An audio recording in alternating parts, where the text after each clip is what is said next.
Jenny Millers was 29 years old, working as a waitress at Rosie's Diner, a small spot nestled between a hardware shop and a laundromat in rural Kansas. Her life followed the same routine each day. Wake before sunrise, walk 3 blocks to work, tie her worn blue apron around her waist, and greet the morning regulars with a smile that never showed the loneliness underneath. She lived alone in a one-bedroom apartment above the pharmacy, her only family reduced to photographs faded with time. Her father had passed when she was 15, her mother 2 years later. The aunt who raised her had relocated to Arizona for her arthritis, leaving Jenny with little more than holiday calls and the occasional letter. One Tuesday in early October, Jenny noticed the boy for the first time. He couldn't have been older than 10, small for his age, with careful eyes that observed everything yet revealed nothing. He always sat in the farthest corner booth from the door, a backpack too large for his body leaning beside him, and a book always open on the table. The first time, he only asked for a glass of water. Jenny brought it with a smile and a paper straw. He thanked her with a nod so subtle it was barely there. The second day was the same, then the third, and the fourth. By the second week, Jenny had learned his pattern. He arrived at exactly 7:15, precisely 45 minutes before classes began at the elementary school 3 blocks away. He would read quietly and sip his water slowly, watching as other customers ordered pancakes, eggs, bacon, and toast. At 7:55, he would shut his book, thank her, and leave, never having eaten anything. On the 15th day, Jenny unintentionally brought him a plate of pancakes. "Oh, I'm sorry," she said, setting it down like it was a mistake. "The kitchen made an extra. I'll just leave it here instead of tossing it." The boy looked up, suspicion and hunger warring in his expression. "It's okay," Jenny reassured him. "Sometimes the cook mixes up orders. Better to eat it than waste it, right?" She walked away before he could refuse, watching from behind the counter as he hesitantly picked up his fork. When she returned 10 minutes later, the plate was clean, and his eyes stayed glued to his book, a deliberate avoidance that cracked her heart a little. "Thank you," he whispered when she cleared the plate. It became their silent ritual. Each morning, Jenny would bring the mistaken order or extra batch the cook had made. Pancakes one day, scrambled eggs with toast the next, oatmeal with brown sugar the morning after. As the weather turned colder, the boy never asked for anything or started a conversation beyond a soft thank you. But he ate every bite, sometimes so fast it seemed he feared it might vanish. "Who's that kid you keep feeding?" Harold, a retired mailman who claimed the same stool each morning, asked one day. "Never seen his parents." "Don't know," Jenny answered, "but he's hungry." Kathy, who worked the grill, cornered Jenny in the back after the third week. "You're feeding a stray," she said, not unkindly, but with the pragmatism of someone who'd seen good intentions go wrong. "You start handing out food, they never learn. He'll vanish one day, they always do." Jenny didn't argue. She just shrugged. "It's fine. I used to be that hungry too." It was the most personal thing she'd said to her co-workers in the 3 years she'd worked at Rosie's. The boy never shared his name, and Jenny never asked. Something about the way he carried himself, the cautious way he entered and exited, how he always positioned himself to see both the door and the window, told her that asking questions might push him away. Instead, she made sure his water stayed full, that his pancakes were hot, and that for 40 minutes each morning the diner felt like a space where he could breathe easier. Sometimes when the diner was quiet and the boy was lost in his book, Jenny allowed herself to wonder, did he live nearby? Did he have family? Why was he always alone? Why did hunger feel so familiar to him? But she pushed those thoughts aside. In her view, kindness with strings wasn't kindness at all. So she continued their quiet understanding, noticing how the boy's tense shoulders began to drop from their usual guarded hunch, how his eyes started to meet hers a second longer each day. That tiny shift, the held gaze from a split second to maybe two, was enough for Jenny to believe that what she was doing, however small, mattered. By the 6th week, others had started noticing Jenny's routine with the boy. Most kept quiet, but some couldn't help commenting. Remarks laced with the casual cruelty of people who'd long forgotten what it meant to need help. "Playing charity worker on the job?" asked a businessman who came in often, his tone dripping with disapproval. "Kids these days just expect handouts," said another. Back in my day, no one gave out free food just because someone looked sad. Jenny heard the comments, but let them roll off her like rain on glass. She'd learned early on that defending kindness often only hardened those who disapproved of it. But Mark, the diner's manager, wasn't so easy to ignore. One morning, he called Jenny into the cramped office behind the kitchen, his face serious beneath his constantly sweaty brow. "I've been noticing that kid," he said, fingers tapping the desk. "You can't keep giving out free food. It's bad for business, sets a precedent." Jenny twisted her apron in her hands. "I understand. I'll pay for it myself."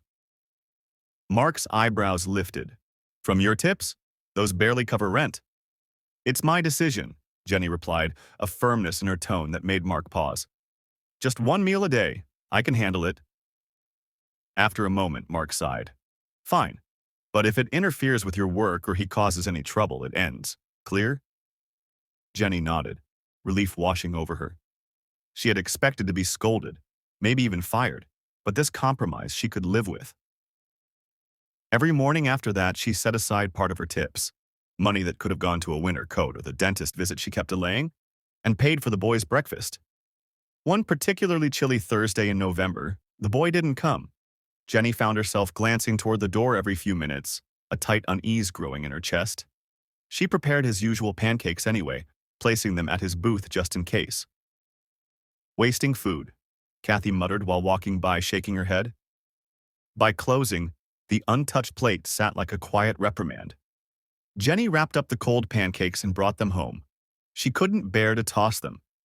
The boy didn't show the next day either, or the day after that.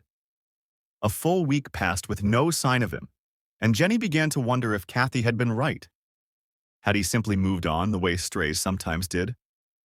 The thought left her with a hollow ache she couldn't fully explain.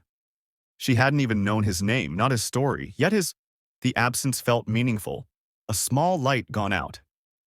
"Told you," Kathy remarked on the 10th day without him, not cruelly but with the certainty of someone whose cynicism had once again proven right. They never stay when the free ride ends. During this time, Jenny noticed a customer snapping photos of the empty booth where she still occasionally left a meal, just in case. The next morning, she found out why. A local Facebook group had posted the photos with a mocking caption, "Rosie's Diner now serving imaginary orphans." The comments were worse. "Publicity stunt? Bet they claim it's for needy kids while tossing the food. Feeding strays just teaches dependence. That waitress needs to wake up. Next time a random kid shows up, remember this. You're being played." Jenny had never seen herself as especially vulnerable to outside opinions, but the cruelty in those remarks cut deep. That night, alone in her apartment, she doubted her own decisions for the first time. Was she naive for helping someone she knew nothing about? Was she projecting her own past onto something she didn't understand? Looking for comfort, she opened the small wooden box where she kept her most treasured belongings. Inside was a faded photo of her father in his army medic uniform, his smile kind despite the harsh desert behind him. Next to it was the small leather journal he'd carried during service, its pages worn from use. Jenny turned to a dog-eared page, reading words she knew by memory. "Shared a half ration with a boy today. Johnson said I was nuts, that he'd probably rat us out. Maybe.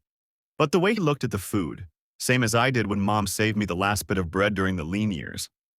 Nobody goes broke giving half a loaf, but those who forget to give stay hungry forever." Jenny traced her finger along the ink of her father's handwriting, a wave of clarity washing over her.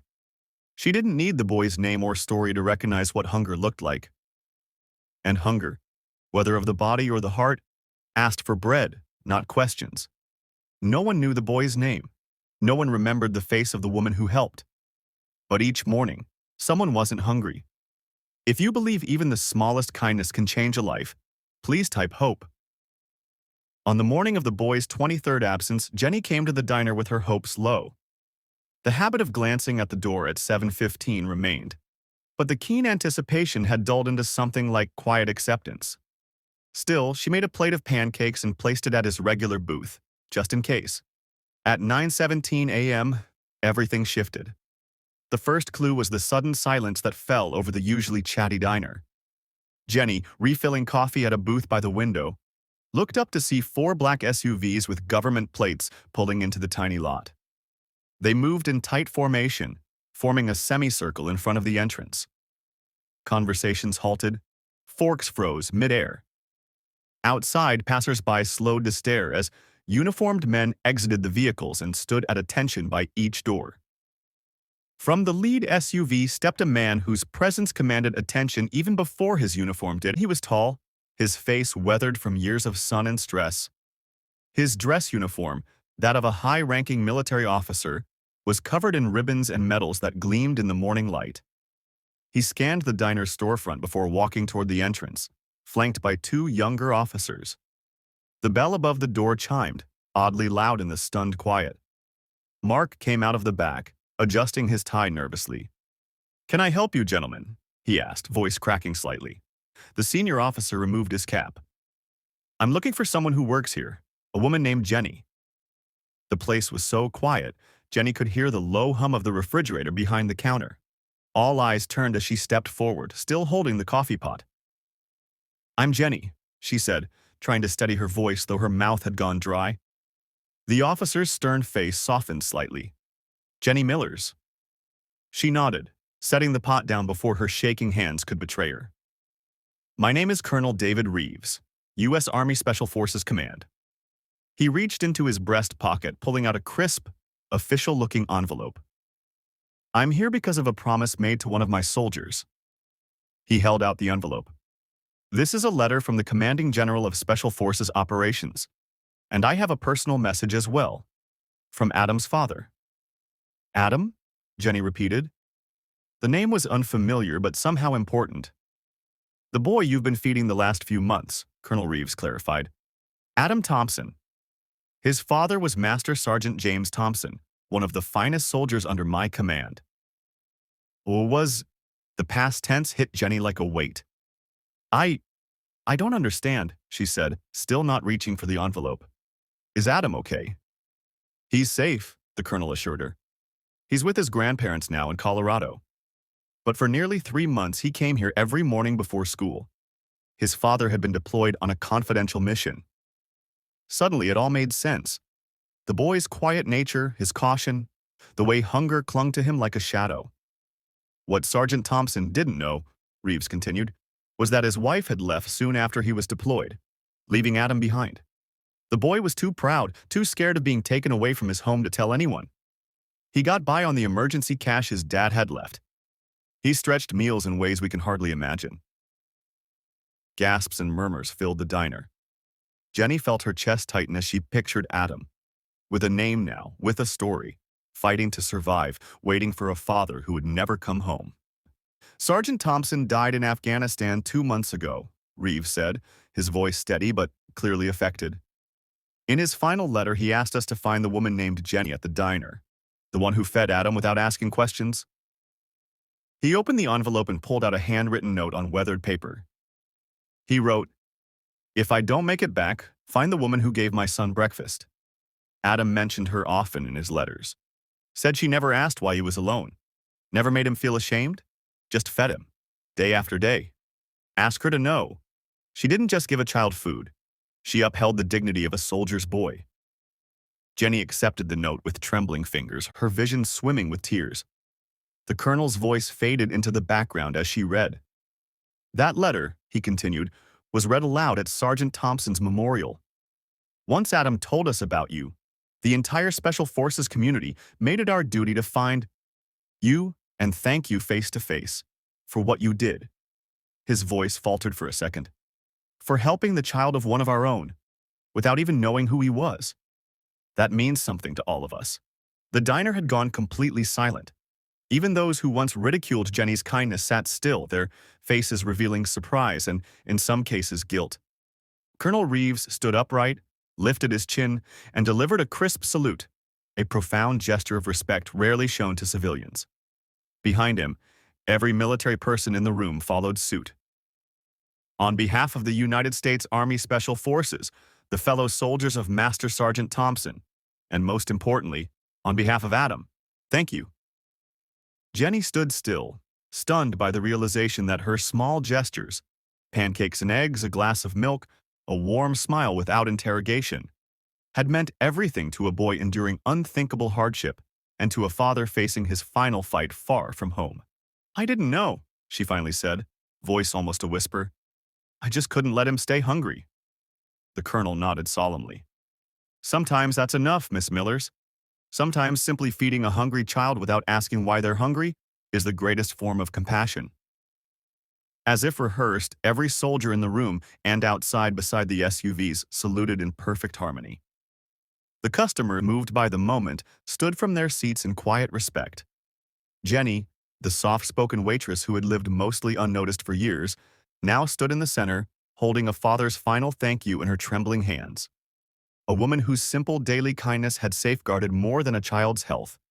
It had upheld a soldier's dignity in his final days.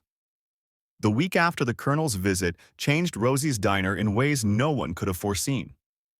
The story traveled fast, through whispers, posts, and the local paper. The same Facebook group that had mocked Jenny's charity case now shared a touching recount of Master Sergeant Thompson's letter, gaining thousands of shares and kind-hearted comments. Regular patrons started asking to sit in Jenny's section, leaving generous tips with handwritten notes. "Thanks for reminding us what matters," and "My son's in the Navy. Your kindness gives me hope." Even Mark, who had once resented the cost of Jenny's generosity, hung a small American flag beside Adam's old booth. Beneath it, a subtle plaque read, "Reserved for those who serve and the families who wait." That booth was never vacant again, frequented by veterans, active duty service members passing through, and occasionally by families clearly struggling, but treated with quiet respect by the staff. On the 7th day following the colonel's visit, a manila envelope arrived for Jenny. Inside was a handwritten note on lined school paper, the neat letters giving away the writer's young age. "Dear Miss Jenny, I didn't know your name until the colonel came to find you. But every morning during those months, you were the only one who looked at me like I wasn't invisible or broken. Dad always said, real heroes don't wear capes. They wear the uniform. But I think sometimes they wear aprons too. When Dad stopped writing, I thought the world forgot both of us. But you remembered me. Every day. Even when I couldn't tell you why I was alone. Grandma and Grandpa are kind. They're teaching me to fish and Grandma bakes great cookies. But I miss Dad. And sometimes I miss your pancakes too. Thank you for not asking me things I couldn't answer. Your friend, Adam Thompson. P.S. I finished the book I was reading. It had a happy ending after all." Jenny placed the letter in a frame and hung it behind the counter. Not prominently, not for display, but as a quiet reminder of why small acts matter. When customers asked about it, she would simply smile and say, "Just a thank you note from a special customer." Word of the diner's link to the special forces spread across military circles. Service members passing through began making intentional stops, often leaving behind unit patches or challenge coins as tokens of gratitude.